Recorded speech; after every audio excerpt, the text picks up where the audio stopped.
Hi everyone, this is Matt, and I'm going to vlog or talk about my first psychotic episode.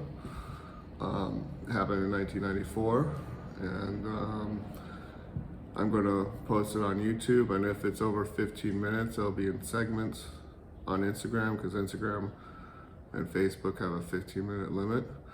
I guess first I guess when I was a kid, I did have some signs of something was going on. I'm sure if I was growing up today, I would have been diagnosed with something when I was in my, tweens and teens years. Like I was a special ed student in middle school. My grades were bad, and I think my parents didn't sweat it too much. They thought I just wasn't engaged because I was funny. I was, outgoing. I kind of was a class clown type. But the first real signs that something was wrong was in Woodward Skate Camp in 1991. Oh, I just want to mention, like as in my last one, I'm not going to mention people's names or my friends' names, just because I think some people may or may not want to be part of this. So, or just because it's kind of weird to name drop. So I'm really going to try not to name drop. But in 1991 at Woodward Skate Camp, my friend, he had some Pepto-Bismol, and he just drank it, and then he blew Pepto-Bismol bubbles. Like he spit them out, and they're like literally like this big, and they would just fly around. He did it over and over. I just had a laughing fit that was uncontrollable. I was laughing like a crazy person, and then I ended up, it was so bad, I actually hit my head against the cabin wall, because we were in the cabin where we all shared a bunk beds and stuff.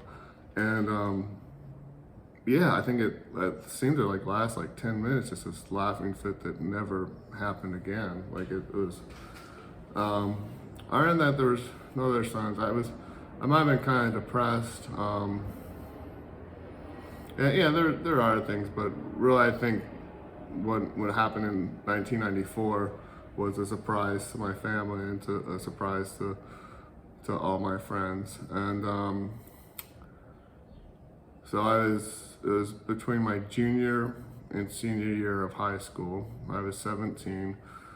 I went back to visit some friends in Baltimore, and I guess a prelude to that, I kind of started, the first time I had alcohol was a high school party in Baltimore when I was 15, and they actually had grain alcohol. They had a mixer of grain alcohol. That's the first time I ever got drunk. And I wasn't the biggest party kid, but I did on weekends. I would party and indulge, and I guess the first time I had weed was with someone from my high school when I was 16. And I'm not anti-marijuana. I don't care if adults do it. I think it should be legal federally, but I do think teens and kids should try to stay away from it, because when I go to skate parks today, I'll see teens doing it. I have no authority at skate parks, but I don't like to see kids indulge, because I think it is pretty much proven that too much use as a teenager can cause schizophrenia and other mental illnesses. That said, I feel like the adults that have no problem with it, it's not an issue really. But for me, I was partying a little bit, and the Baltimore trip, I think my sister was working on a blueberry farm in Maryland at the time, and one of my friends drove me out to see her, and she thought, I think my sister could tell something was wrong. Like she just felt kind of uncomfortable, like she was concerned. But basically I got back to Toledo, and I was working at McDonald's. I did one shift there, and then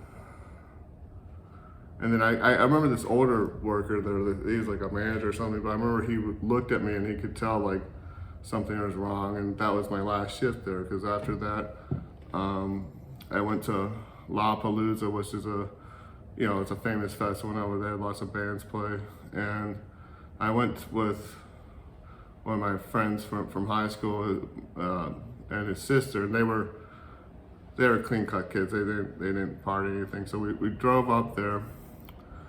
Oh, I forgot one thing. I had these shoes, these Airwalk ones that I got from somebody, a skater in Baltimore, that sold them to me, and they didn't fit. They were a little tight. They weren't good. And I remember in Baltimore going to Reach for the Beach, a shop in one of the malls, and saying, I had these pair of shoes that this guy sold me, and they don't fit. Can I exchange them? They're like, no. So like, I was stuck with shoes. And I remember in high school, a lot of people would go to the Grateful Dead concerts. So I know people would sell stuff at concerts like this. So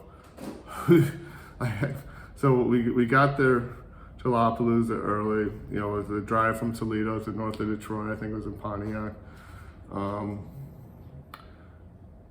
And I had my pairs of shoes, and I was able to sell them for like a little bit of profit. Like the guy that sold them to me sold me for like 15 or 20. I think I sold them for 30. I don't know if the guy who bought them expected to be drugs in the tongue of the shoe. I don't know. But anyways, I sold those, and then that was fine. It was really hot, and we were thirsty, and then like this kind of hippie chick kind of thing. She had like these cookies on a tray. She was just giving them out, and I didn't think about it. I just sort of like, I was hungry, so I grabbed one. I took a bite of it, and it tasted horrible, so I spit it out. And then, my two friends were concerned, like, what did you just eat? That you shouldn't eat stuff like that. But anyways, it was a long line to get into Lollapalooza, and then we got in, and the venue was like, it kind of had like a sort of stage.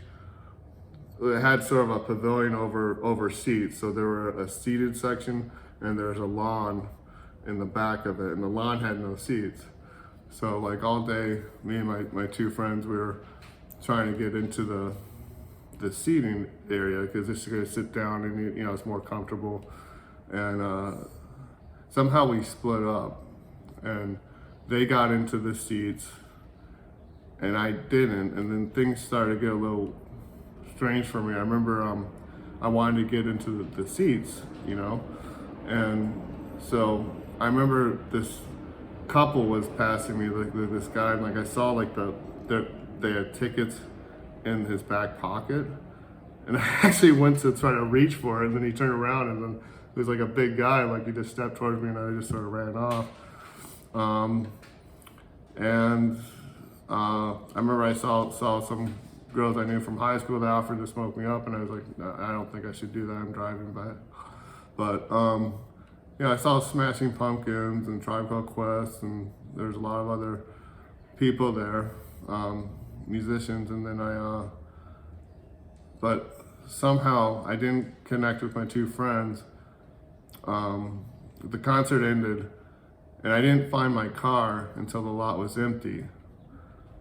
And then my friends were right there. So we drove back, and then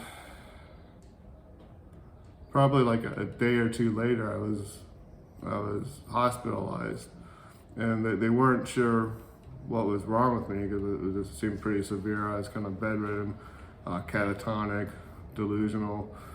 And I remember my dad said one time, before I got there, he was like sitting next to my bed all night, and I was just kind of like he didn't know what was wrong. I just kind of like staring at the ceiling, like kind of like just not responsive to anything. And I guess it's I guess the delusions I had, I thought I had HIV with no sex, or I never done needles or anything, but I thought I had HIV. I thought I did things and that I didn't. I kind of, I think with a lot of psychotic episodes, I think insomnia is a big issue, and you kind of have these delusions and daydreams, and then if you fall asleep a little bit, it gets kind of mixed up, and you don't know what's reality. You don't know what's really your thoughts and your imagination, and what's really happening. So you kind of take things that are just sort of like fantastical things you think of, and it just gets exaggerated, and somehow you lose control of your of what's really going on. But my parents, they didn't know that I was having a psychotic episode, and they actually did a spinal tap because they thought I might have some type of sinus infection or something with lungs or respiratory. And I remember my sister being so mad that they did the spinal tap without, without testing for drugs, which I don't know why they wouldn't, but they didn't do that. And but I don't even remember having a spinal tap. I guess I've heard that that's a really painful thing, but I really don't recall when I had it or if I had it. But I was told I had it. And I was in the hospital. I was in kind of a monitoring room, and there's like all sorts of lights and beeps, and there's like a microphone hanging down, and luckily, like throughout my episodes, I've never been suicidal, really. That is kind of a common thing in schizophrenics, and I have schizoaffective disorder, which is kind of a more treatable, manageable, disease. So, I was looking at those